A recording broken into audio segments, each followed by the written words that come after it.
Bonjour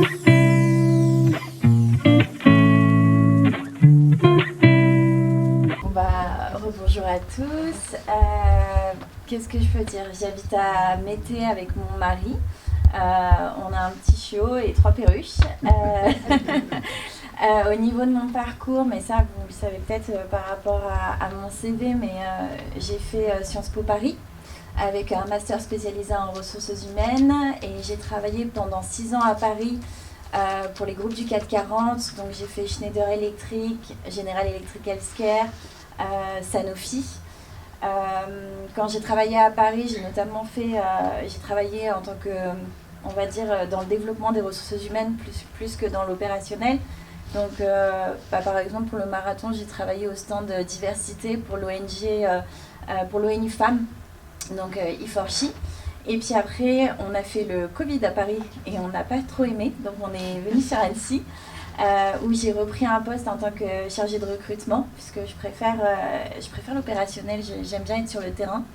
Et donc du coup, en tant que chargée de recrutement, je rencontre beaucoup de candidats, je mets en place des stratégies de sourcing des candidats selon les besoins de mes clients, selon ce qu'ils souhaitent. Et mon objectif à moi, c'est de faire matcher justement les personnalités avec leurs besoins entre les clients et les candidats. Et à côté de ça, donc, je suis aussi sur les réseaux sociaux parce que je m'occupe pour le bureau d'Annecy du LinkedIn de mon entreprise.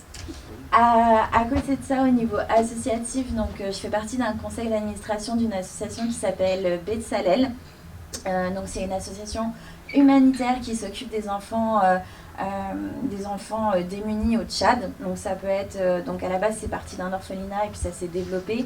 Aujourd'hui on a 3 actions principales. On s'occupe de nourrir les enfants en apportant du lait maternel à des enfants dans des états de dénutrition qui sont très très graves.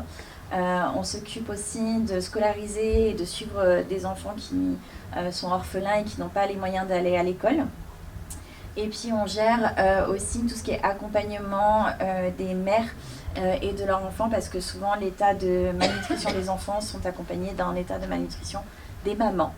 Et donc moi je suis en charge de toute la commission communication, donc je coordonne justement tout le suivi des projets, que ce soit sur les réseaux sociaux, sur les sites, sur les événements associatifs, et ça occupe pas mal de mon temps. Voilà. Merci. Des questions? Il y a une question la dernière fois qui était revenue, tu avais peut-être évoqué la dernière fois, mais c'était pourquoi le Rotary? Alors le Rotary justement parce que faut savoir que mon mari travaille dans l'humanitaire et on a pas mal de convictions assez fortes concernant justement l'entraide, le soutien. C'est hyper important pour nous. On a aussi un profil très international. Je parle 5 langues, j'ai voyagé dans pas mal de pays et de même pour mon mari. Et on souhaite en fait étendre juste nos compétences, aider au mieux possible sur des actions aussi locales, parce que justement on fait pas mal d'international et peut-être s'impliquer un peu plus dans la vie locale. Donc je trouve que le Rotary c'est un bon moyen d'aller sur des actions qui sont liées à Annecy, qui sont liées à la région. Il faut savoir que comme mon mari est de la région, il est très chauvin, donc voilà. Ça c'est bien ça, c'est bien, c'est un point de gagné ça. Donc allier l'international et le local, on va dire. C'est très bien. Et tu aimes le fromage aussi? Alors, eh bien non. J'ai une petite intolérance au lactose, mais je fais un énorme écart. Je fais un énorme écart pour tout ce qui est reblochon, fromage à raclette, Ça c'est la le bonne braisin. réponse. Le braisin aussi à l'ail des ours, j'adore. Reblochon, c'est la bonne réponse. Je suis une grande fan de croziflette. Merci Anne. Merci. Merci infiniment.